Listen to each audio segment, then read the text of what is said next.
હવે સમાચારોમાં આગળ વાત કરીએ આપણે અમરેલીની તો અમરેલી જિલ્લામાં સાવરકુંડલા ત્યાં નગરપાલિકાની બજેટ બેઠક સાથેની સામાન્ય સભા પાલિકામાં યોજાઈ હતી જ્યારે 36માંથી 22 સભ્યોએ વિકાસની રાજનીતિમાં સહયોગ રહ્યા અને જ્યારે ભાજપના એક સભ્ય અને એક ભાજપના સસ્પેન્ડેડ સભ્યોએ વિરોધ નોંધાવ્યો હતો અને જ્યારે 5 વર્ષ સુધી ભાજપ શાસિત પાલિકાના સત્તાધીશો પર વિશ્વાસ રાખી અને કોંગ્રેસના સભ્યોએ છેલ્લી સામાન્ય સભામાં વિરોધ માત્ર દેખાવ પૂરતો કરવામાં આવ્યો।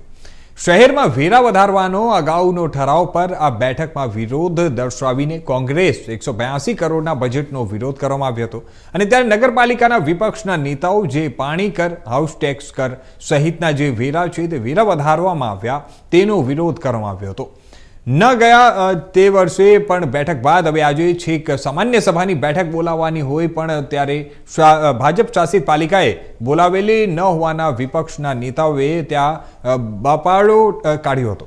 સાવરકુંડલામાં નગરપાલિકામાં વિકાસના કામોમાં છેલ્લે વિરોધ કરવા માટે નીકળેલી કોંગ્રેસ સામે ભાજપ શાસિત પાલિકાના પ્રમુખ મેહુલ ત્રિવેદીએ આજની બેઠક બહુ શાંતિમય રીતે પસાર થઈ હતી તે પ્રકારે જણાવ્યું અને 22 વિરુદ્ધ 7 સામે બેઠક સંપન્ન થઈ હતી ને રિવરફ્રન્ટ, અમૃત સરોવર, રોડ રસ્તા અને સડક યોજનાઓ દ્વારા કરોડો રૂપિયાના વિકાસના કામો થશે તેવું પાલિકા પ્રમુખે જણાવ્યું હતું।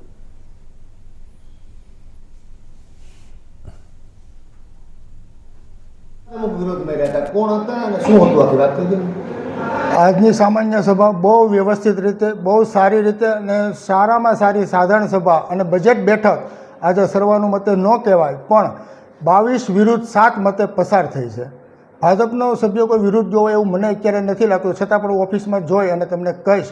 પણ જે સાવરકુંડલાના વિકાસના કાર્યો છે, જ્યારે રિવરફ્રન્ટ છે, કોમ્યુનિટી હોલ છે, કોમ્યુનિટી હોલ અત્યારે એક વિભાગ ચાલુ છે, બીજા વિભાગનું આપણે વિકાસના માટેનું લીધું છે, અમૃત સરોવરની અંદર બીજો વિભાગ લીધો છે, પછી રોડ રસ્તાઓના કામ છે, ઓજીની ગ્રાન્ટ છે, સડક યોજનાની ગ્રાન્ટો છે, આ બધી ગ્રાન્ટો સભ્યો સાથેની સુલેહભરી ચર્ચાને અંતે બધું વિકાસલક્ષી કામો કાર્ય કરવાનું નક્કી કર્યું છે। 2.5 વર્ષ સુધી મને જે સભ્યોએ સહકાર આપ્યો છે, ગામમાંથી પત્રકાર મિત્રોએ પણ જેમણે સહકાર આપ્યો છે એ બદલ આ છેલ્લી સભાની અંદર એમનો પણ હું આભાર માનું છું। કોંગ્રેસના કેટલા સભ્યોએ વિરોધ કર્યો, ભાજપના કેટલા હતા? કોંગ્રેસના 5 સભ્યો હતા અને એક અન્ય સભ્ય હતા, એમ કરીને 6 સભ્યો અને એક સભ્ય બીજા, એમ કરીને 7 સભ્યોનો વિરોધ છે એવું મને પ્રાથમિક લાગે છે। વિરોધ દર્શાવેલો છે કોંગ્રેસના સદસ્યોએ અને 182 કરોડનું બજેટ હતું અને સંપૂર્ણ વિરોધ કરેલો છે અને આપણે જૂના જે ભાવ વધારા કરેલા છે હાઉસ ટેક્સના એના એમાં પણ અમે લેખિતમાં વિરોધ દર્શાવ્યો છે અને સામાન્ય પબ્લિક ઉપર જે વર્ષ દિવસ પહેલાં જે બોજો નાખેલો છે એનો અમે પૂરેપૂરો વિરોધ કર્યો છે। હાઉસ ટેક્સ, પાણી કર અને બજેટ બેઠકમાં જે 5 જે મુદ્દા હતા એનો પણ અમે સંપૂર્ણ વિરોધ કરેલો છે।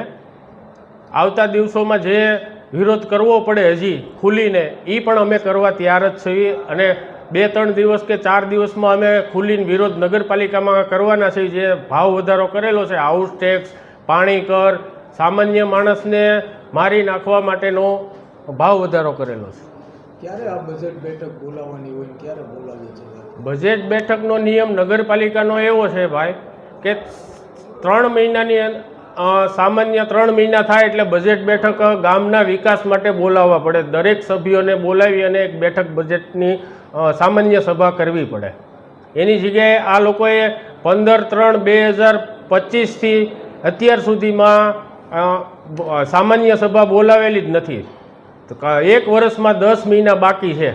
અત્યાર સુધીમાં નિયમ પ્રમાણે એને 3 મહિને એક મિટિંગ બોલાવવી પડે, એ મિટિંગ પણ આ લોકોએ બોલાવી નથી અને ગામમાં એમ કહે છે કે અમે વિકાસ કર્યો પણ વિકાસ જો કરવો હોય તો એક વોર્ડના સદસ્યોને ભેગા કરી સામાન્ય સભા બોલાવવી પડે। સામાન્ય સભા બોલાવી અને એમાં દરેક સભ્યોનો પોતાના જે વિસ્તારમાં તકલીફો આપણે શું કહેવાય વિસ્તારમાં જે ઘટતું હોય, રોડ છે, ગટર છે, લાઇટ છે, આની માટે મિટિંગ બોલાવાતી હોય દર 3 મહિને, એ પણ આ લોકો બોલાવી શક્યા।